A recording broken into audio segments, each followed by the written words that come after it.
Hello everyone, सभी को नमस्कार। मैं अवधेश दीक्षित आप सभी का इस प्लेटफॉर्म पर स्वागत करता हूं। ठीक है, सो इस सेशन में हम स्टार्ट करेंगे मिक्सचर एंड एलिगेशन। ये एक नया चैप्टर होगा, नया एक टॉपिक होगा।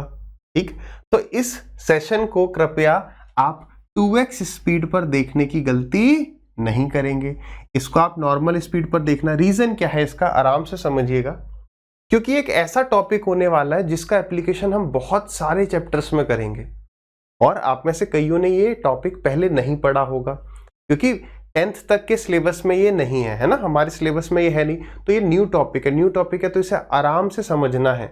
Basics are very important. This is the reason कि आपको ये सेशन रिकॉर्डेड फॉर्म में मिल रहा है, क्योंकि जब लाइव क्लासेस होती हैं तब क्या होता है, लाइव क्लासेस में बेसिक्स पर बातचीत नहीं हो पाती है, लेकिन अगर आप रिसेंट ईयर के सवाल देखोगे तो उसमें बेसिक्स में बहुत लेके जा रहा है, डेप्थ में लेके जा रहा है सवालों को। ठीक है, तो हम आराम से इन चीजों को समझते हुए चलेंगे। अगर आपने पहले कहीं पर यूट्यूब पर या किसी और ऐप पर इस चैप्टर को किया भी है तो भी मेरी रिक्वेस्ट है कि आराम से देखिए, आपको बहुत कुछ सीखने को मिलेगा, क्योंकि basics are the key to success.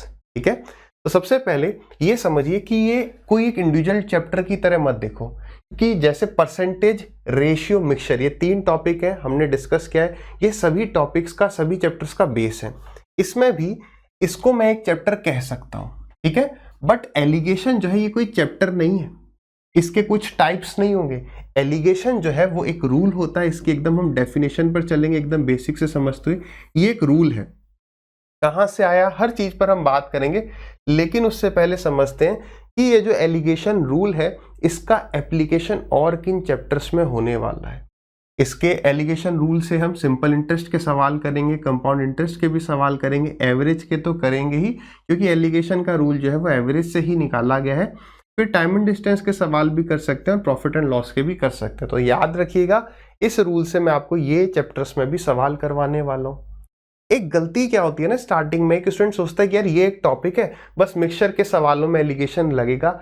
उस नजरिए को बदलना है। ठीक है, तो alligation is very important rule. चलिए तो शुरुआत करते हैं। सबसे पहले एलिगेशन क्या है, इसकी डेफिनेशन क्या है। तो देखिए, it is a rule which enables us to find the ratio in which 2 or more ingredients must be mixed to produce a mixture of desired price for price of mixture if 2 or more ingredients are mixed in some ratio. यहां तक सही है, यहां तक ठीक है। अब कुछ कुछ बातें समझ में आई होंगी। और लास्ट ये पॉइंट देखिए, alligation rule is applied on average. तो कुछ समझ में आया, कुछ समझ में आया तो बहुत बढ़िया, नहीं तो हम आगे बढ़ते हैं और यहां से समझना शुरू करते हैं। देखिए, आराम से समझना। एलिगेशन का ये जो रूल है ये कहां से, कौन से चैप्टर से आया है, तो एवरेज से आया है, पहली बात। तो एवरेज के टॉपिक में तो हम एलिगेशन को यूज कर ही रहे होंगे। साथ ही साथ एलिगेशन का जो रूल अप्लाई किया जाता है ये एवरेज पे अप्लाई किया जाता है। आराम से समझिए, सवाल जब हम करेंगे तब तो और अच्छी तरीके से समझ में आएगा, पहले एकदम बेसिक से पकड़ते हुए चलते हैं। ठीक है, अब जैसे यहां पर हम एक वैल्यू लिखेंगे, यहां पर एक वैल्यू लिखेंगे, यहां पर एक वैल्यू लिखेंगे, यहां पर 2 वैल्यू लिखेंगे। कुछ समझ में आया? अरे कुछ भी समझ में नहीं आना चाहिए, तो हमने कुछ बात करी ही नहीं है। ठीक है, देखो, मैंने कहा कि मैं दुकान पर जाता हूं, मैंने कुछ चीनी ले ली 30 रुपीज पर केजी की, और मैंने कुछ चीनी ले ली 50 रुपीज पर केजी की। होता नहीं होता ना, बोलते हैं ये चीनी, दुकान वाला कहेगा भाई ये वाली चीनी ले जाओ, ये वाली चीनी जो है 50 रुपए की है, लेकिन मोटे मोटे दाने हैं इसके, इसलिए महंगी है। 30 रुपए वाली छोटे दाने, मतलब हर चीज के प्राइस आपको कम से अधिक रेंज तक मिल जाएंगे। तो हम क्या करते हैं, हम 30 रुपए वाली लेटर सपोज कुछ केजी ले लेते हैं, लेटर सपोज 2 केजी ले ली, और 50 रुपए वाली मैंने 5 केजी ले ली। ठीक है, तो अब मैं घर पे जाता हूँ, मम्मी पूछते बेटा कौन सी चीनी लेके आए हो, तो हमने कहा मम्मी 2 लेके आया हूँ, एक 30 वाली एक 50 वाली। मम्मी कहते मुझे सीधे ये बताओ 1 केजी कितने की पड़ी। तो हम कैसे निकालेंगे, आप खुद बताओ। तो हम करेंगे टोटल मैंने कितना खर्च किया, तो 30 इंटू में 2 यानी कि 60, प्लस 50 इंटू में 5 यानी कि 250, और डिवाइडेड बाई 2 प्लस 5 यानी कि 7। ये फ्रैक्शन में आ जाएगा, बट 1 केजी मुझे इतने की पड़ेगी। यहां से मैं आपको बात समझाना चाह रहा हूं कि जब हम 2 चीजों को, देखो ये एलिगेशन का रूल 2 या 2 से अधिक चीजों पर भी अप्लाई होगा। ठीक है, लेकिन ये अप्लाई होगा नहीं होगा ये कैसे हम समझेंगे, जब हम 2 चीजों को मिक्स कर रहे हैं और एक तीसरी चीज बन रही है। या 3 चीजों को मिक्स कर रहे हैं और फिर एक नई चीज बन रही है। तो जब 2 और मोर क्वांटिटीज को मैं मिक्स करता हूं और कोई एक नई चीज मिलती है तो वो किस रेशियो में मिलाई जाएगी वो अगर हमें गिवन है तो मैं ये प्राइस निकाल सकता हूं, ये वैल्यू गिवन है तो ये 2 वैल्यू निकाल सकता हूं। ठीक है, कुछ समझ में आएगा स्टार्टिंग में। अब देखो, अगर मैं आपसे पूछूं कि यार ये वाला जो प्राइस है इसके बारे में आप कुछ बता सकते हो श्योरिटी के साथ, तो आप कहोगे हाँ सर ये बात हम बता सकते हैं कि ये वाली जो वैल्यू होगी ये 30 से तो बड़ी होगी, 50 से छोटी होगी। क्या 30 और 50 के बराबर हो सकती है? तो 30 और 50 के बराबर भी कभी नहीं हो सकती। क्यों नहीं हो सकती? क्योंकि एक बात समझो, मैंने 30 रुपए की बहुत सारी क्वांटिटी ले ली होती, 99 kg 30 रुपए वाला ले लिया, लेकिन 1 kg भी या 0.5 kg या थोड़ा सा भी क्वांटिटी अगर मैंने ये वाला ले लिया तो क्या होगा? प्राइस 30 से बढ़ जाएगा, भले थोड़ा ही बढ़े। ये बात क्लियर है? यानी कि मैं ये बात 101% कह सकता हूं कि ये जो बीच वाली वैल्यू होती है ये इन दोनों वैल्यूज के कहीं बीच में होती है। क्या इतनी बात से आप सहमत हैं? यानी कि अगर मैं आपसे बोलूं कि यार एक चीनी है 12 रुपए की, मान लेना, ठीक है, एक चीनी है 20 रुपए की, तो क्या इन दोनों को मिलाने पर कभी 8 रुपीज प्राइस आ सकता है? सोच समझ के बताइए, क्या कभी 12 और 20 को मिलाने पर 8 आ सकता है? तो आपका आंसर होगा नो। यानी कि अगर वो कह देता है ये ऑप्शन, मतलब इन दोनों को मिलाने पर ये प्राइस चाहिए, तो किस रेशियो में मिलाएं? एक कह देगा 2, 3, 3, 5, XYZ कई ऑप्शन दे देगा, लेकिन करेक्ट आंसर होगा नन ऑफ दीज या कांट बी डिटरमाइंड, क्योंकि ऐसा कभी नहीं हो सकता कि जो हमारी वैल्यू होगी वो 12 और 20 के बाहर चले जाए। ये वैल्यू तो 12 से भी कम है, न 12 से कम हो सकती है न 20 से ज्यादा, इन दोनों के कहीं बीच में लाई कर रही होगी। ठीक है, इतनी बात समझ में आई है सभी को? अब देखो, एक चीनी 20 रुपए की है, एक चीनी 40 रुपए की है, इन दोनों को मैं किस रेशियो में मिलाऊं कि मुझे जो चीनी मिले वो 25 रुपए की मिल जाए? या फिर इसे ऐसे समझिए, मैं चाहता हूं कि मैं कुछ चीनी 20 रुपए की ले लूं, कुछ चीनी 40 रुपए वाली ले लूं, लेकिन मुझे 1 kg जो है वो 25 की पड़नी चाहिए, यानी मेरा एवरेज प्राइस जो है वो 25 का होना चाहिए। तो यहां तक आप कुछ बातें समझ पा रहे हो कि हम यहां पर 3 वैल्यूज लिख रहे होते हैं, 3 वैल्यूज लिख रहे होते हैं। ये तीनों जो है इन तीनों की यूनिट सेम होती है, ये बात समझ रहे हो? ये भी देखो, ये क्या है? प्राइस प्राइस प्राइस, मतलब तीनों चीजें सेम होंगी। ऐसा नहीं हो सकता यहां पे प्राइस, यहां पे क्वांटिटी, यहां पे प्राइस।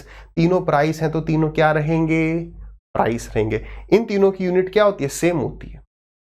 तो अब बड़े में से आप छोटे को माइनस कर दो। याद रखना, ये वैल्यू 1 से छोटी होगी तो 1 से बड़ी होगी। जैसे यहां पर देखो, ये 25 जो है ये 20 से बड़ी है, 40 से छोटी है। ऐसा होगा? हाँ, 100% होगा। क्यों? क्योंकि ये वैल्यू इन दोनों के कहीं बीच में लाई करेगी। तो आप क्या करेंगे? बस बड़ा माइनस छोटा, हमेशा याद रखिए, बड़ा माइनस छोटा, बिगर माइनस स्मॉलर, आप माइनस करके यहां लिखेंगे। क्रॉस में जाता है, देखो इन दोनों का डिफरेंस यहां आएगा, तो 25 में से 20 गया, 5 आ गया, और 40 में से 25 गया तो कितना आ गया? 15 आ गया। तो ये रेशियो कितना आ गया? 3:1। इसका मतलब क्या है कि इन दोनों चीनियों को अगर मैं 3 और 1 के रेशियो में लूंगा तो मुझे जो एवरेज प्राइस मिलेगा वो 25 का मिल जाएगा। क्या मैं ये 30 और 10 ले सकता हूं? बिल्कुल ले सकता हूं। हमें जो चीज चाहिए, जो चीज मेरे लिए इंपॉर्टेंट है, दैट इज रेशियो। लिख लेंगे। क्या हमारे लिए इंपॉर्टेंट रहता है? क्वांटिटी का रेशियो इंपॉर्टेंट है, क्वांटिटी इंपॉर्टेंट नहीं है। तो एक बार हम चेक भी कर लेते हैं। एक बार क्या करते हैं मेरे भाई, चेक कर लो। कैसे चेक करोगे? देखो, ये रेशियो 3:1 आना था, ठीक है। अब जरा देखो, अगर मैं 20 रुपए और 40 रुपए पर केजी की चीनी को 3 और 1 के अनुपात में ले लूंगा तो मुझे एवरेज प्राइस कितना मिलेगा?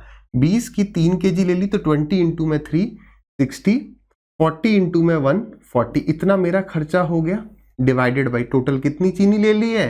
3 + 1 4 केजी। तो क्या हो गया? 100/4 यानी 25। बात सही है? आ गया नहीं आ गया? ये चीजें आ जाएंगी। क्लियर है सभी को? अब कहाँ हम इस चीज को अप्लाई कर सकते हैं? ये वाली बात हमने क्लियर कर ली कि भाई जहां पर भी 2 या 2 से अधिक चीजों को मिलाने पर कोई नई क्वांटिटी बन रही है तो हम वहां पर अप्लाई कर सकते हैं। दूसरी बात, ये देखो, ये कितना है? 3 केजी। ये कितना है? 1 केजी। तो ये कितना होगा? 3 + 1 4 केजी। ठीक है, सारा का सारा मैं यूज कर ले रहा हूँ। ऐसा नहीं है कि ये 3 केजी था, ये 1 केजी था तो ये 2 केजी होगा, नहीं, इन दोनों का पूरा सम हो जाएगा। ये वाला पॉइंट भी क्लियर है। अब आपके मन में डाउट आना चाहिए कि सर यहाँ पर तो प्राइस गिवन है, तो हमारे पास यहाँ पर जो क्वांटिटी का रेशियो आ गया, ये वाली बात चलो हम याद रख लेंगे। लेकिन क्या हमेशा हम ये जो एलिगेशन लगाएंगे केवल प्राइस में लगाएंगे? नहीं। तो अगर नहीं तो यहाँ पर रेशियो आता किसका, ये कैसे पता चलेगा? तो पहला है, आप प्रैक्टिस करते जाएंगे बहुत सारे सवालों की, अधिकतर ये प्राइस वगैरह में लगता है, वहां से पता चलेगा।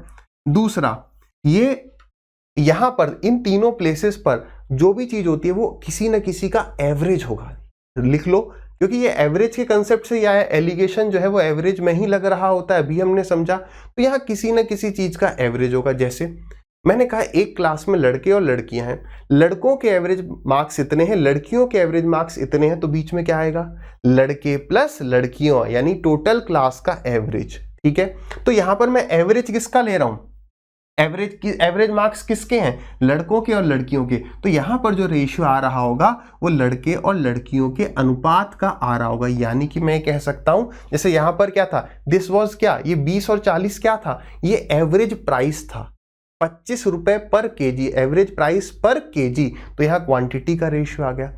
अगर तो ये एवरेज किसका है उससे समझ में आ जाएगा, प्रैक्टिस से समझ में आ जाएगा। फिर भी अगर फंसते हो तो याद रखना, जो भी चीज गिवन होगी, अगर आप फंस रहे हो तो देखो, जैसे प्राइस क्या होता है, प्राइस इज इक्वल टू इतने रुपीज पर केजी, इतने रुपीज पर केजी। ठीक है, इसी तरीके से speed is equal to distance upon time. तो जहां पर भी मैं एलिगेशन लगा रहा हूं, जैसे मैं स्पीड अगर मैं लिखूं, एक आदमी 20 की स्पीड से जाता है, 40 की स्पीड से जाता है, उसकी एवरेज स्पीड 25 हो जाती है। कुछ दूरी वो 20 की स्पीड से गया, कुछ 40 की स्पीड से गया, एवरेज स्पीड उसकी 25 है। तो मैंने यहां पर स्पीड में एलिगेशन लगाया, तो मुझे रेशियो किसका मिलेगा, जो चीज डिनोमिनेटर में होती है, यानी कि उसके टाइम का रेशियो मिल रहा होगा मुझे 3 और 1। प्रैक्टिस करते जाएंगे, चीज अपने आप क्लियर होते जाएगी। और यहां पर क्या है, पर केजी, यहां पर क्या है, पर केजी। जैसे प्राइस इतने पर केजी, अगर मैं क्या यहां पर मैं अब और समझिए, ठीक है, यही बेसिक है, इसी पर ज्यादा काम करना है। अगर मैं यहां पर प्रॉफिट या लॉस परसेंटेज ले लूं, ठीक है, यहां पर भी प्रॉफिट या लॉस परसेंटेज ले लूं, यहां पर भी प्रॉफिट या लॉस परसेंटेज ले लूं, तो अब अभी हम समझेंगे। पहले बात तो ये आपको ये आना चाहिए, सर आपने कहा था एक ही चीज होनी चाहिए, तो या तो प्रॉफिट लेना चाहिए था या लॉस, तो प्रॉफिट और लॉस कैसे ले रहे हैं इसको भी हम क्लियर करेंगे। लेकिन what is profit, profit is इतने रुपीस, या प्रॉफिट परसेंटेज क्या है, प्रॉफिट अपॉन सीपी। तो ये यहां पर किसका रेशियो आ जाएगा, सीपी का। लॉस भी सीपी पे कैलकुलेट किया जाता है। क्या आप परसेंटेज को न लें तो हाँ मत लो, तो इतने रुपीस का मुझे प्रॉफिट हुआ, किस पर, अभी भी तो प्रॉफिट जो है वो किस पर, तो प्रॉफिट ऑन सीपी। तो चाहे आप प्रॉफिट लिखो, चाहे प्रॉफिट परसेंट लिखो, लॉस लिखो, चाहे लॉस परसेंट लिखो, रेशियो सीपी का आ रहा होता है। प्रैक्टिस से चीजें बिल्कुल क्लियर हो जाएंगी। दूसरा, हम जो है यहां पर आपने एक तो 2-3 पॉइंट तो ये हो गए। दूसरा, income is equal to expenditure plus हमारा सेविंग्स, ये होता है। तो अगर कभी भी किन्हीं दो चीज को मिलाने से कोई तीसरी चीज बनती है, ऐसा फॉर्मूला आपको मिल जाता है, तो ये याद रखना। ये हमने परसेंटेज में भी डिस्कस किया था कि यहां पर भी आप एलिगेशन लगा सकते हैं। Percentage change on expenditure, percentage change on savings, तो यहां पर आ जाएगा परसेंटेज चेंज ऑन इनकम, और यहां पर रेशियो आ जाएगा एक्सपेंडिचर और सेविंग्स का। क्या ये बात पीछे बैठे सभी स्टूडेंट्स को क्लियर है? आई होप क्लियर होगी। हाँ, यहां पर एक बात करनी थी कि यहां प्रॉफिट लॉस है, यहां प्रॉफिट लॉस है, यहां प्रॉफिट लॉस है, एक ही तो लेना चाहिए था, प्रॉफिट या लॉस। तो उसको भी एक बार फटाक से समझ लेते हैं। कृपया इसको स्किप मत करना, मैं आपको बता रहा हूं अपने एक्सपीरियंस से कि बेसिक सबसे इंपॉर्टेंट है। लेकिन स्टूडेंट्स क्या करते हैं, आप आराम से समझिए बात को, स्टूडेंट्स क्या करते हैं कि यार बेसिक्स तो कर लेंगे, सवालों पर बढ़ते हैं जल्दी से, सवाल सीखने ना। मेन है बेसिक्स, बेसिक्स के बाद सवाल आराम से हो जाएंगे। वो छोटी मोटी चीजें हैं, इन पर ध्यान दीजिए कि एलिगेशन को अप्लाई कैसे करना होगा, उस पर ध्यान देंगे। मैं स्टार्टिंग से एंड तक यही कहूंगा, बेसिक्स बेसिक्स बेसिक्स फिर प्रैक्टिस। ठीक है, चलिए अब आ जाइए। अब हम कहां पर थे, यहां पर थे कि प्रॉफिट है तो लॉस कैसे मैं लिख रहा हूं। लॉस है तो ये एक ही चीज लिखनी चाहिए, प्रॉफिट या लॉस।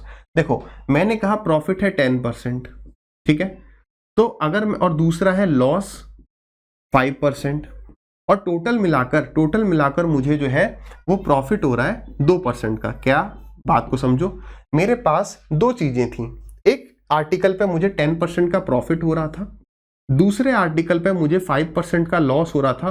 और कुल मिलाकर मुझे 2% का प्रॉफिट हुआ, तो बताइए इन दोनों के सीपी का रेशियो क्या रहेगा। ठीक है, ये मैंने इतने रुपए में कोई चीज खरीदी है, ये गिवन होगा, बोलेगा बताओ जो प्रॉफिट पे बेची वो कितने की खरीदी गई थी। तो मेन हमें सीपी का यहाँ पे रेशियो निकालना होगा।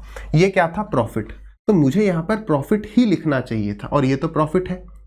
तो देखो अगर मैं कहूं कि 5% लॉस, तो अगर मैंने यहाँ पर 5% लिखा है तो ये तो प्रॉफिट ही हो गया ना। तो मैं प्रॉफिट और लॉस को कैसे दोनों के बीच में डिफरेंस पता कर सकता हूं कि भाई प्रॉफिट भी 5% लिख रहे हैं, लॉस भी 5% लिख रहे हैं। तो इस बात को समझो, 5% लॉस को हम कह सकते हैं 5% माइनस का 5% का प्रॉफिट। बात समझ में आ रही है? 5% लॉस को आप ये कह लो 5% माइनस का प्रॉफिट, मतलब कुल मिलाकर वो चीज हमारी सीपी में से कम हो जाएगी। तो यहां पर अगर आपको एलिगेशन लगाना है तो हमने लॉस को प्रॉफिट में कन्वर्ट कर दिया, उसके सामने माइनस का साइन लिखकर। ये बातें अगर आपने कहीं पर पढ़ी भी होंगी, मतलब अगर आपने ये टॉपिक कहीं पढ़ा भी है, तो मेरा ये मानना है कि ये माइनस क्यों लगाया जाता है लॉस के सामने, ये शायद डिस्कस नहीं किया गया होगा। बहुत बेसिक सी बात है, हमने यहाँ पर प्रॉफिट लिखा है तो यहाँ भी प्रॉफिट ही लिखना चाहिए, लेकिन लॉस क्योंकि गिवन है तो लॉस को प्रॉफिट कहने के लिए हम उसे माइनस लिख देते हैं। Is it clear? ठीक है, तो ये थे हमारे कुछ इंपॉर्टेंट बेसिक पॉइंट्स। याद रखना एक और यहाँ पर इंपॉर्टेंट पॉइंट है, आप देखेंगे जैसे मैंने यहाँ पर कहा 25, यहाँ पर लिखा मैंने 40, और यहाँ पर लिखा है लेटर सपोज कि हमें इन दोनों को मिलाना है इस रेशियो में कि बीच में 30 आ जाए। तो गलती ये होगी, आप ऐसे पहले खींच दोगे, ऐसे नहीं खींचना है। ठीक है, डंडे खींच दिए पहले, फिर क्या किया 25 और 30 का डिफरेंस 5, 40 और 30 का डिफरेंस 10। ये गलती स्टार्टिंग में हो जाती है। बेसिकली इन दोनों का डिफरेंस यहाँ आएगा और इन दोनों का डिफरेंस यहाँ पर आएगा। तो इस गलती से बचना कैसे है? तो इससे बचने का एक आसान सा तरीका है क्या, कि डंडे सीधे मत बनाओ, है ना। 25, 40, 30 लिखा, ये तो अब यहाँ माइनस कर दो। ठीक है, ये माइनस कर दो। ठीक है, ये आ गया हमारा 2:1। क्लियर है? छोटी छोटी बातें किस तरीके से बचना है। ठीक है, अब आ जाते हैं बेसिक्स पर। बेसिक्स क्या है कि एलिगेशन को सॉल्व कैसे करना है। ठीक है, आप आराम से पॉज कर करके चीजों को ट्राई करेंगे किस तरीके से सॉल्व करना है। देखो पूरे इस टॉपिक में अधिकतर जहां भी आपको एलिगेशन सॉल्व करना हो, गलती यही हो रही होगी कि भाई इसको सॉल्व कैसे करते हैं। देखिए एग्जांपल ले लेते हैं, यहां लिखा है 30, यहां पे चलो एकदम वही लेके चलते हैं जो अपने पास सवाल है। 35, 20 और बीच में आ गया 25। मतलब ये सवाल किस तरीके से होगा कि 35 रुपए की चीनी को 20 रुपए की चीनी के साथ किस रेशियो में मिलाया जाए कि हमारे पास जो एवरेज प्राइस आ जाए या नए या मिक्सचर का जो प्राइस आ जाए वो 25 आ जाए। अभी आप सवाल पर फोकस मत करो, अभी फोकस करो कि ये आंसर क्या आएगा। सवाल आपको आगे मिलेंगे, ये तो बस मैं आपको बेसिक बता रहा हूं, सॉल्व करने के तरीके पर हम फोकस कर रहे हैं। ठीक है, देखते हैं गलती हो रही है आपसे या नहीं। क्या करना है, अभी ये वाली चीज थोड़ा थोड़ा देखते हुए चलो। ये वाली चीज इससे बड़ी है, इससे छोटी है। ठीक है, बड़ा माइनस छोटा कर दो बस। बड़ा माइनस छोटा कितना आ गया 5, और बड़ा माइनस छोटा कितना आ गया 10। तो आंसर कितना आ गया 1:2। सही है, बिल्कुल। चलिए नेक्स्ट, 35 माइनस का 20 और माइनस का 5। अब ये माइनस किस तरीके से हो रहा होगा, या माइनस क्यों लिखा गया होगा, यहां पर हो सकता है वो कह रहा हो एक आर्टिकल 35% प्रॉफिट पे बेचा गया, एक 20% के नुकसान पर, और कुल मिलाकर मुझे 5% का नुकसान ही हो रहा था। तो बताइए इनके सीपी का रेशियो कितना होगा। ठीक है, आई होप आप ट्राई कर चुके होंगे। क्या करना है, अब यहां पर कईयों ने क्या किया है 35 माइनस 5 30 लिखा है, हाँ या ना बताइए। कईयों ने लिखा है ना। ठीक है, मैं यहां से कैसे बता पा रहा हूं, क्योंकि ये एक्सपीरियंस के साथ समझ में आ जाता है कि स्टूडेंट्स यहां पर गलती कर रहे होते हैं। 35 माइनस -5 करना है। हमेशा याद रखिए बड़ा माइनस छोटा करना ही करना है, भले माइनस का साइन क्यों ना हो। तो 35 माइनस माइनस का 50 यानी कि 40 आ गया। क्लियर है? फिर माइनस का 5 माइनस -20, तो यहां पर कितना आ गया प्लस का 15 आ गया। याद रखना कभी भी ये जो रेशियो है ये नेगेटिव नहीं आएगा। कभी भी ऐसा नहीं होगा कि यहाँ पर -15 यहाँ पर 40 है, यहाँ -15 यहाँ पर माइनस का 40, कभी भी ये नेगेटिव नहीं हो सकता है रेशियो। तो अगर ऐसा हो रहा है, जैसे आपने -5 -20, आपने -25 अगर लिखा है, तो समझिए कहीं ना कहीं हमसे गलती से मिस्टेक हो रही है। डन है। चलिए, तो ये कितना आ गया, ये रेशियो आ गया 5 से गया ये 3 बार और 5 से गया ये 8 बार, यानी आंसर इज 3:8। डन। आगे बढ़ते हैं। अब 2/7 और 3/5, अब यहां पर हम आ चुके हैं फ्रैक्शन पर, ठीक है, और बीच में यहां पर है 1/3। अब आप इसको सॉल्व करिए, यहां से ये चीज थोड़ी सी इंपॉर्टेंट हो जाती है। आप देखिए यहां पर आपका जो रेशियो है वो क्या आ रहा है। आराम से वीडियो को आप पॉज करेंगे, ट्राई करते रहना है आपको, ठीक है। चलिए आ जाइए। अब यहां पर देखो, इसको सॉल्व करने के हमारे पास दो तरीके होते हैं। पहले बेसिक तरीका देखेंगे, फिर हम आ जाएंगे जो इंपॉर्टेंट तरीका है जो आपको आगे से यूज करना है। पहला बेसिक तरीका क्या है, वही जो अभी तक हम कर रहे थे, बड़ा माइनस छोटा। अब अगर एग्जाम में आपको सवाल दिया तो अब आप देखो मत कि ये किससे बड़ा है किससे छोटा है। बिल्कुल बेसिक तरीका क्या रहेगा कि सबसे पहले आप ढूंढें। देखो एक तरीका क्या है मैं आपको बताऊं, 2/7 में से 1/3 माइनस कर दो। हम ये चेक ही नहीं कर रहे कि कौन सा बड़ा है कौन सा छोटा है। क्या किया, 2/7 में से 1/3 को माइनस कर दिया, ठीक है। तो 7 3 21, ये कितना आ गया, 3 2 6, और ये आ गया कितना 7 माइनस ये, तो ये कितना आ गया, माइनस का 1/21 आ गया। इसका मतलब क्या है कि यार हमें 2/7 में से ये ना माइनस करके इसमें से इसको माइनस करना था, यानी ये बड़ा है, यानी ये बड़ा है, तो यहां पर पक्की बात है ये बड़ा होगा। तो हमें तो केवल पॉजिटिव ही लेना है। बात को समझ पा रहे हो क्या? मैं फिर से इस बात को रिपीट कर दूं। बेसिकली मैंने ना छोटे में से बड़ा माइनस कर दिया, इसलिए माइनस आया है। ये 7 माइनस अगर मैं 6 करता तो ये बात आप समझ पा रहे हो, 1/21 आता। अब आप आराम से देखो, देखना 3/5 जो है वो 1/3 से बड़ा ही होगा। तो हमने क्या किया, 3/5 माइनस में 1/3, तो कितना आ गया, 15 आ गया। 3 3 9 माइनस 5, तो कितना आ गया, ये आ गया 4/15। ये कितना आ गया, 4/15। तो अब इन दोनों का क्या ले लेंगे, रेशियो। 3 से गया ये 5 बार और 3 से गया ये 7 बार, 7 4 जा 28 आ जाएगा। ये आ गया 28:5, ये आ गया 28:5। तो इसका आंसर कितना हो गया, 28:5। ये वाला पॉइंट भी क्लियर हो गया। अब कई स्टूडेंट यहां पर ये भी बोल सकते हैं, बिल्कुल सही बात है, क्या कि सर हम यहां पर कंपेयर कर लेते हैं ना कौन सा बड़ा है। अगर आपको कभी भी, ये आगे हम नंबर सिस्टम में भी डिस्कस करेंगे, कभी भी दो फ्रैक्शन को आपको कंपेयर करना है तो क्या करो, इसको इससे मल्टीप्लाई कर दो, इसको इससे मल्टीप्लाई कर दो। तो 3 2 जा कितना 6, 7 1 जा कितना 7। तो जो जिसका न्यूमरेटर बड़ा है वो बड़ा है, यानी 1/3 बड़ा था, तो 1/3 में से माइनस करना था 2/7। मैंने क्या कहा, माइनस करने पे नेगेटिव आ रहा है, यानी मैंने छोटे में से बड़ा माइनस कर दिया होगा। आप ये वाले टाइम को सेव कर सकते हो। पहली बात ये समझ में आ गई सभी को, ठीक है। बेसिकली यहां पर ऐसा हो क्या रहा है, तो यहां पर हम एलसीएम ही तो ले ले रहे हैं। 3 से अगर आप ऊपर मल्टीप्लाई करो तो 3 से नीचे भी तो किया ही होगा ना, 7 3 21, फिर 7 3 21, मतलब डिनोमिनेटर सेम हो गया। अगर डिनोमिनेटर दो संख्याओं का सेम है, दो भिन्न है, दो फ्रैक्शन है जिनका डिनोमिनेटर सेम है, तो कौन सा नंबर बड़ा है इसका डिसीजन आप कैसे लेते हो, न्यूमरेटर को देख के। तो ये वाला बात भी आपको क्लियर हो गया। तो पहले तरीके से हमारा आंसर कितना आया, 28:5, वही आएगा आंसर। अब इसके बेटर अप्रोच पे आ जाते हैं।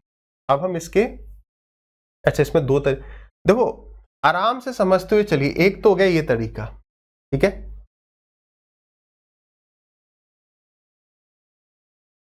इसमें वैसे 3 तरीके हो जाएंगे, कौन सा बेस्ट है वो मैं आपको बताऊंगा। अब ये जो माइनस करने वाला तरीका है ना, ये जो माइनस करने वाला तरीका है, इसी को हम और थोड़ा सा अगर इसे इजी बनाना चाहें तो कैसे बना सकते हैं। देखो आप क्या करो, इन दोनों के डिनोमिनेटर को मल्टीप्लाई करके यहां पे लिख दो 7 इंटू में 3, ठीक है। एक का डिनोमिनेटर एक के न्यूमरेटर से मल्टीप्लाई होगा, एक का न्यूमरेटर दूसरे के डिनोमिनेटर से मल्टीप्लाई होगा। बेसिकली अगर मैं आपको बताऊं हम क्या कर रहे हैं यहां पर, तो हम यहां पर यही कर रहे हैं, इस एक में से दूसरे को माइनस कर रहे हैं, दोनों के डिनोमिनेटर को मल्टीप्लाई करके लिख दिया। अब देखो जब आप 2/7 में से जैसे मान लो 1/3 माइनस करो, वैसे 1/3 बड़ा है, चलो मैं पहले ही लिख देता हूं। आप इस प्रोसेस को एक बार समझ लो, ये हो क्या रहा है। जब आप 1/3 में से माइनस करते हो 2/7 तो नीचे कितना आ जाएगा 3 इंटू में 7, दोनों में यही आ जाएगा जब आप एलसीएम लोगे, वही आ गया। फिर 7 इससे मल्टीप्लाई होगा, यानी डिनोमिनेटर जो है वो न्यूमरेटर से मल्टीप्लाई हो रहा है, माइनस 3 जो है वो 2 से मल्टीप्लाई हो रहा है। तो ये जो शॉर्ट ट्रिक है ना वो बेसिकली हमेशा कंसेप्ट से ही निकलेगी। तो हमने करना क्या है, हमने दोनों के डिनोमिनेटर को मल्टीप्लाई कर दिया, उसके बाद एक के डिनोमिनेटर, अगर आप यहाँ पे डिनोमिनेटर पकड़ रहे हो तो इसका न्यूमरेटर पकड़ लो, इससे मल्टीप्लाई करो, कितना आ गया, दिमाग में रखना है दिमाग में रख लो, नहीं तो यहाँ लिख दो 5 माइनस 3 3 जा 9, तो 5 माइनस 9, बेसिकली 9 माइनस 5 होना था, इसलिए हम कह रहे हैं दिमाग में रख सकते हो कि 3 3 जा 9, बड़े में से छोटा माइनस होगा तो 9 माइनस में 5 यानी कि यहां पर आ जाएगा 4, 9 माइनस 5 यानी यहां पर आ जाएगा 4। सिमिलरली यहां पर 7 1 जा 7 और 3 2 जा 6, तो 7 और 6 का डिफरेंस 1, ठीक है। 3 से ये 3 कट जाएगा, फिर 7 यहां पर आके मल्टीप्लाई हो जाएगा, तो 7 4 जा 28 रेशियो 5 1 जा 5, तो क्या आंसर अभी भी वही आया। ये हो गया माइनस करने का थोड़ा सा आसान अप्रोच विद कंसेप्ट, क्लियर है। अब हम आ जाते हैं दूसरे मेथड पर, ठीक है। This is the best method, बिल्कुल आप इस पर फोकस करेंगे। क्यों, अगर कभी माइनस माइनस एक कोई इनमें से माइनस का दे दिया तो थोड़ी सी समस्या हो सकती है। आप देखिएगा ये वाला तरीका बेस्ट है किस प्रकार से, और यहां से हम एक और कंसेप्ट को भी समझ रहे होंगे, क्या, स्टार मार्क करके नोट करेंगे कि हम इन तीनों नंबर्स को किसी सेम नंबर से मल्टीप्लाई या डिवाइड कर सकते हैं। हम इन तीनों नंबर्स को किसी एक सेम नंबर से मल्टीप्लाई या डिवाइड कर सकते हैं। अब देखो, अगर मैं मल्टीप्लाई कर सकता हूं तो डिवाइड तो कर ही सकता हूं। अगर मैंने कहा कि मैं इसको 2 से मल्टीप्लाई कर दूं, कोई दिक्कत नहीं आने वाली, तो भाई इसे मैं डिवाइड कर दूंगा 2 से, मतलब अब इसको हटाओ, अगर मैं 2 से डिवाइड कर रहा हूं तो इसका मतलब 1/2 से मल्टीप्लाई कर रहा हूं। पहली बात ये समझ में आ गई। भाई बेसिक्स पे जोर देना है। अगर मैं लाइव पढ़ा रहा होता तो बच्चे पढ़ाने नहीं देते, कहते सर इसका क्या काम है। मेंस के सवालों में आप देखेंगे कि इसका क्या काम है, इसलिए ताकि मैं आराम से पढ़ा सकूं, इसलिए ये कोर्स आपको रिकॉर्डेड फॉर्म में मिलता है, ठीक है। एग्री करते हैं, चलिए आगे आ जाइए। देखो अब इसको मैं प्रूव इस तरीके से करता हूं। देखो अगर मान लो यहां पर लेट अस सपोज 10 लिखा है, यहां पर लिखा है 20 और यहां पे लिखा है 12, तो बड़े में से आपने छोटा माइनस किया, 10 में से 12 गया तो कितना आ गया 2, बड़े में से छोटा माइनस किया तो कितना आ गया 8, तो ये कितना आ गया 4:1 आ गया। बात समझ पा रहे हो। अब ये समझो मैं नंबर ले लेता हूं x, अगर मैं इसे x से मल्टीप्लाई करता हूं, वो x कुछ भी हो सकता है, 1 2 3 4 5 6 7 8 9 10 कुछ भी हो सकता है, तो यहां पर भी x आ जाता, यहां पर भी x आ जाता, और वो x बाद में कट ही जाता, कैंसिल आउट हो ही जाता। आप यहाँ पे देखो, आप इन सबको एक बार 2 से डिवाइड करके देख लो, तो 2 से डिवाइड करोगे तो कितना आ गया 5 10 और 6, बड़ा माइनस छोटा आ गया ना 4 1।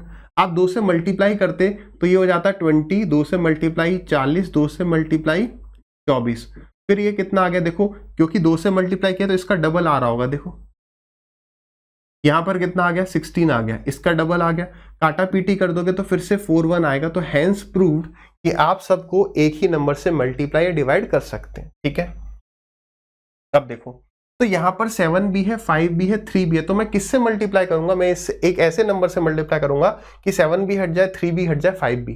तो 7, आप नंबर को कैलकुलेट मत करो कि 5 दिया 15, 15 सत्ते 105 की सबको 105 से मल्टीप्लाई करोगे, नहीं, दिमाग में सोचो कि 7 इंटू 5 इंटू 3 से मल्टीप्लाई कर रहे हैं, तो 7 से 7 कट जाएगा, क्या बचेगा यहाँ पर 15, ठीक है। इसी तरीके से यहाँ पर 3 तो है तो 3 से 3 कट जाएगा, बचेगा क्या 7 5, यहाँ पर 5 तो है, क्या आ जाएगा 3 और 7 आ जाएगा, तो यहाँ पर आ गया 3 इंटू में 7 21। अब जरा देखो कितना हो गया, 15 2 जा 30, 3 1 जा 3, 3 2 जा 6 और 7 5 जा 35। बड़े में से छोटे को माइनस करा और बड़े में से छोटे को माइनस किया तो कितना आ गया 28:5। बताइए क्या ये मेथड बेटर नहीं है। कभी कोई दिक्कत ही नहीं आएगी कि माइनस माइनस करने में कोई समस्या है। तो मैं ये चाहूंगा कि आप इस अप्रोच को थोड़ा यूज करें, जब यहां पर कभी माइनस माइनस भी आ गया ना तब भी आप नहीं अटकने वाले। So this will be a better approach, ठीक है, समझ पाएंगे। चलिए आगे बढ़ते हैं अगले सवाल पर। 40 60, 2 और 3। सवाल ऐसे बनेगा कि 40 रुपए की चीनी को मैंने 60 रुपए की चीनी के साथ 2 और 3 के रेशियो में मिलाया, तो बताइए मुझे जो मिक्सचर मिलेगा या जो मिश्रण बनेगा चीनी का, वो उसका एवरेज प्राइस कितना होगा। अच्छा एक बात बताओ, अभी सवाल पे बढ़ने से पहले वो सवाल को ऐसे भी तो कर सकता है कि उसने एक आदमी है जो 40 रुपए की 40 किलो चीनी लेता है और 60 रुपए की कितनी लेगा, 60 किलो, ऐसा कर लेते हैं, चलो कोई बात नहीं। तो बताइए उसे एवरेज प्राइस चीनी का कितना पड़ गया। तो हम ये बात समझ रहे हैं हर बार कि हमें क्वांटिटी का नहीं आवश्यकता है, हमें क्वांटिटी के रेशियो की आवश्यकता है ना। यहां पर ये भी हो सकता है 15 दूनी 30 और 15 तिया 45, ये केस होगा ना 30 45 या 40 60, तो आंसर वही आएगा। आप यहाँ पे 2 और 3 लोगे तो भी आंसर वही आएगा। समझ पा रहे हो क्यों? क्योंकि क्वांटिटी का रेशियो, ये 2 और 3, देखो ये भी 2 और 3 के रेशियो में, जब भी ये रेशियो 2 और 3 रहेगा आंसर सेम आएगा। अब आपको ट्राई करना चाहिए कि क्या मैं जो बात बता रहा हूँ सही में सही। आप यहाँ पे 4 और 6 लेके देखेंगे, ठीक है, आंसर सेम ही आएगा। क्यों आएगा वो भी मैं बीच में डिस्कस करूंगा, ठीक है भाई। चलिए आ जाइए। तो इसे निकालने का पहला तरीका क्या होता है, दैट इज बेसिक एवरेज। केवल आप एवरेज निकाल दो। एवरेज का मतलब 40 रुपए की आपने 2 किलो चीनी ले ली, तो आपके कितने रुपए खर्च हो गए, इतने, प्लस 60 इंटू में 3 डिवाइडेड बाई 2 + 3। बात सही है? देखो this value is equal to ये इंटू ये प्लस ये इंटू ये डिवाइडेड बाई ये प्लस ये, खत्म। ये हो गया बेसिक तरीका। अब हम जो बात कर रहे थे कि अगर आप इसे x से मल्टीप्लाई करके, ऐसे x से मल्टीप्लाई करके कोई भी वैल्यू निकालो, तो आप समझो यहां पर x है, यहां पर भी x होता, तो x यहां से कॉमन आ जाता, यहां पर x होता, यहां पर x होता, फिर ऊपर से भी x कॉमन आ जाता, तो फिर x से x कैंसिल आउट हो जाता। ये रीजन होता है कि हमें यहाँ पर इनकी एग्जैक्ट वैल्यू नहीं चाहिए, हमें रेशियो ही चाहिए। कई बार एग्जामिनर ने सवाल ऐसे पूछा है कि भाई इतनी इतनी क्वांटिटी ले ली, तो हम वहां पर क्वांटिटी ने लेके उसका रेशियो ही ले रहे होते हैं। 40 इंटू में 2 कितना हो गया, 80, प्लस 63 जा 180 डिवाइडेड बाई 5, तो कितना हो गया, ये आ गया आपका 260 डिवाइडेड बाई 5, यानी कि 52। यानी जो एवरेज प्राइस हमारे पास आ रहा होगा वो 52 रुपीज पर केजी आ रहा होगा। ये सवाल को करने का एक बेसिक अप्रोच है। लेकिन अगर मैं बात करूं, ये जो पिछले 2-3 साल रहे हैं, इसमें मिक्सचर एंड एलिगेशन में क्या चेंज हुआ है, वो बस ये अगला कंसेप्ट है जो आपको जिस पर काम करना है, दैट इज वेटेड एवरेज। जो दूसरा मेथड हम यूज करेंगे इसको सॉल्व करने का, वो होगा वेटेड एवरेज या सीसॉ मेथड, ठीक है। वो जो झूला होता है ना, झूला देखा ये वाला, 2 और 3 ही था ना, ठीक है। इस झूले को अंग्रेजी में सीसॉ ही कहते हैं ना, हिंदी में क्या कहते हैं बताना आप, ठीक है। जिसका पलड़ा भारी हो जाता है, जहां पर भारी बच्चा बैठता है, ये झूला उसी तरफ झुक जाता है ना, बात सही है। अब देखिए यहां पर एक टीम है जिसका नाम 40 है, यहां पर एक टीम है जिसका नाम 60 है। अभी x की वैल्यू 52 आई थी, आपको याद है ना। अभी हम इस पर आएंगे कि इसे निकालना कैसे। ये वाली चीज को आराम से समझना, यही है जो इंपॉर्टेंट चीज जो आपका टाइम सेव करेगी। दोनों तरीके अच्छे हैं, लेकिन 90% केसेस में या 80% केसेस में ये तरीका आपका टाइम सेव करेगा, ठीक है। ये थोड़ा सा कॉम्प्लिकेटेड है, मगर 1-2 बार इस चीज को समझ जाओगे तो ये बहुत इजी लगेगा, क्योंकि हम कंसेप्ट के साथ समझेंगे, कोई ट्रिक वगैरह नहीं, ठीक है। देखो एक टीम का नाम 40 है और एक टीम का नाम 60 है, ठीक है।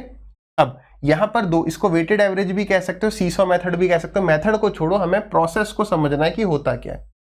इस टीम के पास 2 बालक हैं और इस टीम के पास 3 बालक हैं, ये रहे ना बालक। तो बताओ ये सीसॉ किस टीम की तरफ झुकेगा, तो ये झुकेगा 60 की तरफ, यानी कि 60 विल बी द विनर। यानी कि मैं कह रहा हूं कि ये वाली जो वैल्यू होगी ये 60 की तरफ ज्यादा होगी। जैसे अभी हमने देखा था कि इसका आंसर कितना था, 52 था। अगर यहां पर दोनों जगह एक एक लोग होते तो ये वैल्यू एकदम बीच में होती, तो 40 और 60 का बीच कितना होता है, 50। लेकिन ये 50 से इसकी तरफ थोड़ा ज्यादा झुक गई, तो 52 हो गया। बात समझ में आया? अब ये तो हो गया, ये हमने थोड़ा मेथड समझ लिया कि किसकी तरफ झुकाव होता है, लेकिन कितना होता है ये कैसे निकालेंगे?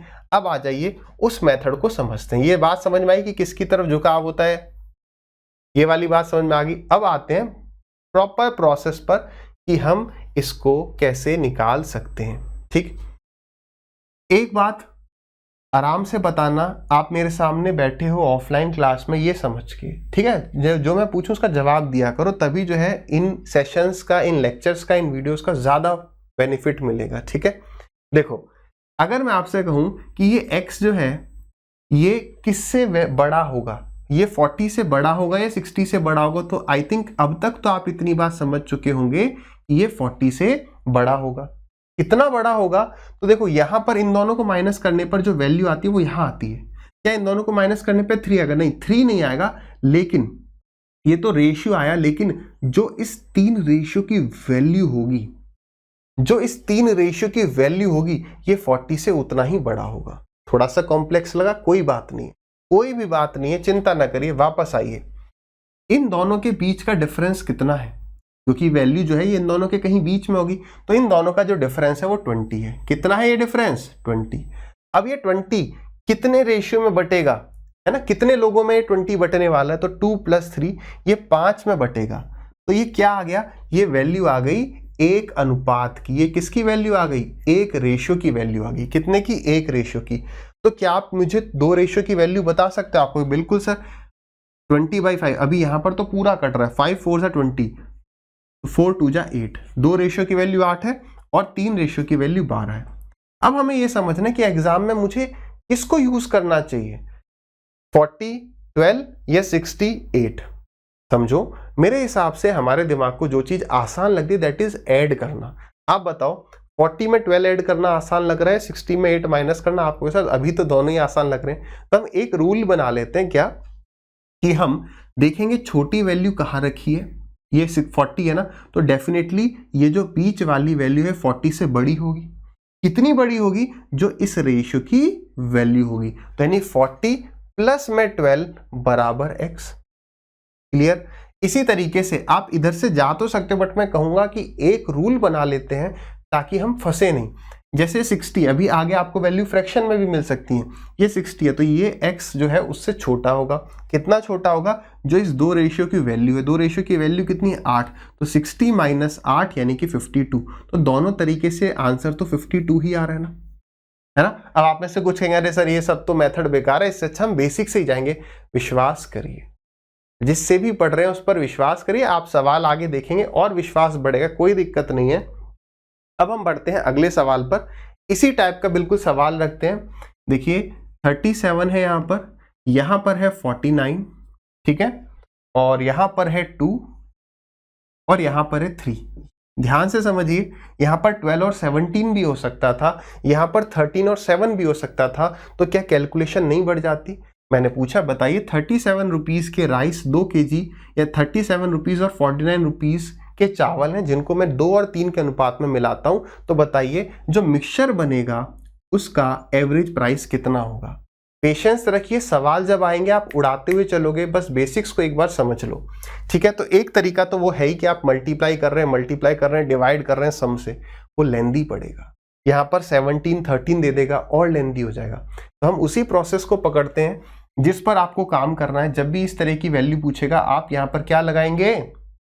वेटेड एवरेज वाला मेथड। इन दोनों का डिफरेंस कितना है? आप कहोगे सर 12। 12 कितने में बटेगा? 5 में। ये किसकी वैल्यू आ गई? 1 अनुपात की।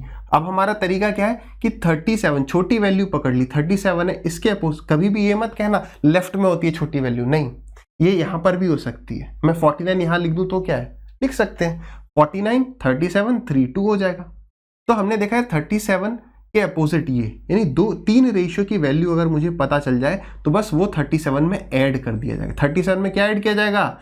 जो 3 रेशियो की वैल्यू आएगी, तो इनटू में मैंने कर दिया 3, तो 12 दिया 36 और 36 डिवाइडेड बाई 5 मतलब 7.2। तो बस 37 में, यानी आंसर कितना हो गया? 37 प्लस 7.2 यानी कि 44.2 इज द करेक्ट आंसर। क्या हम इस 2 रेशियो की वैल्यू निकाल के इसमें से माइनस नहीं कर सकते थे? बिल्कुल कर सकते थे, लेकिन हम क्यों करें? हमने एक रूल बना लिया, क्योंकि देखो अगर मान लो 49 में से 7.2 माइनस करना है, अब बताओ तो 0.8 आएगा, या अब कुछ 0.8 आ रहा होगा। देखो 7.2 का डबल कितना हो गया, तो 7.2 का डबल हो गया हमारा, एक सेकंड, 12/5 इंटू में अब 2 होगा, 2 रेशियो की वैल्यू निकालनी होती तो आ जाता 24/5, यानी कि 4.8 आ जाता। अब 4.8 इसमें से माइनस करना तो गलती हो सकती है कि भाई 49 में से 5 माइनस करेंगे तो कितना आ गया 44, और 0.2 एक्स्ट्रा माइनस कर देता तो गलती से यहाँ 43.2, 45.2 कुछ भी आ सकता है। इसलिए मैंने आपको सजेस्ट किया कि प्लस करने पर फोकस करिए। ठीक है, बात समझ में आई। सवालों पर पहुंचेंगे, इन्हीं चीजों की प्रैक्टिस होने वाली है। इसी तरीके से क्या 3 वाला केस नहीं आ सकता? बिल्कुल आ सकता है। मैंने कहा 30 रुपए के चावल, 20 रुपए के चावल और 10 रुपए के चावल, 3 टाइप के चावल हैं, इनको मिला दिया है 2, 3, 5 के रेशियो में। ये पूछा गया सवाल है, सॉल्व इसको करना पड़ेगा, इसलिए मैंने यही उठा लिया। अब बताइए तो एवरेज प्राइस कितना हो जाएगा? तो क्या हम इसे वेटेड एवरेज से कर सकते हैं? अब इसे वेटेड एवरेज से नहीं, हम इसे कर रहे होंगे, कौन सा मेथड है वो, अपना एवरेज एजम्पशन मेथड, वो हम एवरेज में डिस्कस करेंगे। उससे ज्यादा शॉर्ट नहीं पड़ता है। यहां पर जब भी 3 वाला केस आ जाए, आपसे वो एवरेज प्राइस पूछे, तो कौन सा मेथड, इन दोनों का प्रोडक्ट प्लस इन दोनों का प्रोडक्ट प्लस इन दोनों का प्रोडक्ट डिवाइडेड बाई इन तीनों का सम। तो बेसिकली हमने क्या किया, 30 रुपए की आपने 2 किलो चीनी ले ली, 20 रुपए की 3 किलो और 10 रुपए की 5 किलो।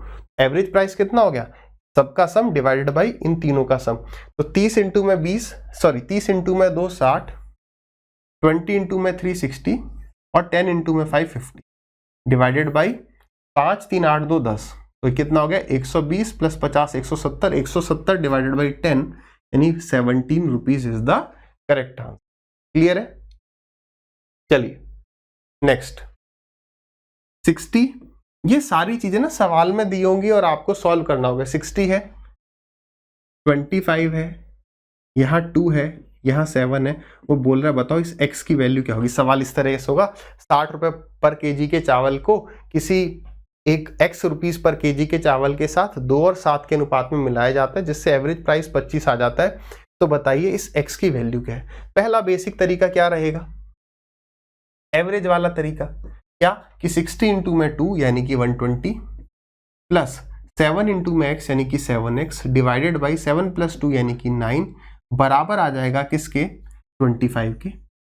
बात समझ में आ रही है? तो 25 इंटू में 9 हो जाएगा 225, और ये 120 यहाँ पर आके माइनस हो जाएगा, तो कितना हो गया 105 हो गया। तो 105 वैल्यू आ गई 7x की, x की वैल्यू कितनी आ गई, तो x इज इक्वल टू 15। ठीक है, तो एक तरीका ये हो गया बेसिक सा। दूसरे मेथड पे हम आ जाते हैं, दैट इज अब हम इस रेशियो का यूज करें, देखिए इसमें से जब इसको माइनस करोगे तो कितना आ जाएगा, तो 60 माइनस 25 इज 35। तो समझो मेरे भाई 7 रेशियो की वैल्यू 35 है, 7 रेशियो की वैल्यू 35, तो 1 की वैल्यू 5, तो 2 की वैल्यू कितनी होगी, 10 हो जाएगी। अब समझो इससे ये वैल्यू छोटी है, तो इससे ये वैल्यू छोटी होगी, कितनी छोटी होगी, 10। तो 25 से 10 छोटा यानी कि 15। क्या ये बात समझ पा रहे हो? अगर यहां पर वैल्यू लेटर सपोज 20 होती, ध्यान देना, मान लो 20 होती और यहां पर सॉल्व कर आके एक रेशियो की वैल्यू 5 आ जाती, तो हम कहते 20 से ये बड़ा है तो 25 से ये बड़ा होगा। कितना बड़ा होगा, 10, तो आंसर 35 होता। इस बात को समझना है कि ये बीच वाली वैल्यू के साथ साथ ये भी इंपॉर्टेंट है, इससे बड़ी है या छोटी है। बात समझ में आई? मैंने दूसरे केस में क्या कहा कि यहां पर मान लो लिखा होता 1, तो 20 माइनस 25 इज 1, एक रेशियो की वैल्यू 5 हो जाती, तो 2 की वैल्यू 10, तो 20 से ये बड़ा है, इससे ये और बड़ा होगा, क्योंकि ये वाली वैल्यू 1 से छोटी तो 1 से बड़ी होती है। ठीक है, सो 25 से 10 ऐड करते तो 35 आता, इस केस में 15 आ गया। तो दूसरा मेथड समझ में आया, तो ये वाला मेथड बेटर है। अभी आपको ये सोचने पे फोकस नहीं करना है कि बेस्ट मेथड कौन सा है। प्रैक्टिस करते करते आपके अंदर से चीजें आने लगेंगी कि हमें इस तरीके से करना है। अच्छा, यहां पर क्या वेटेड एवरेज नहीं लग सकता? बिल्कुल लग सकता है, बट यहां पर अब सीधे रेशियो में कर जाना इज बेटर।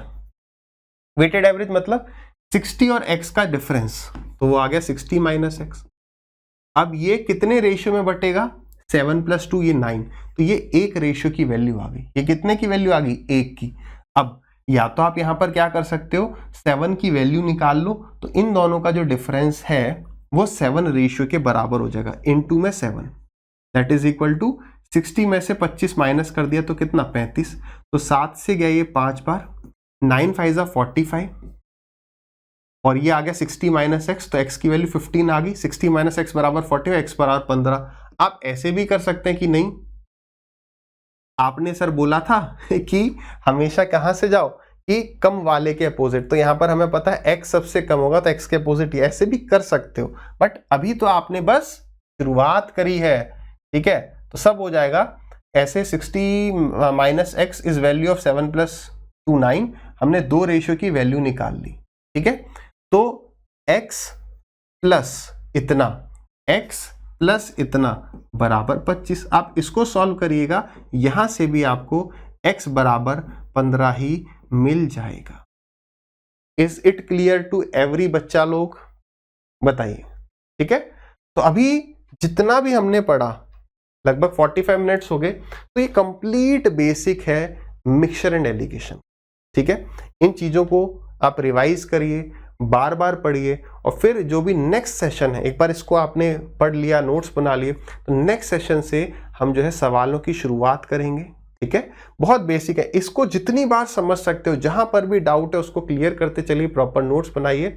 हम फिर मिलेंगे नेक्स्ट सेशन में, टिल देन हंसते रहिए, मुस्कुराते रहिए, मेहनत करते रहिए।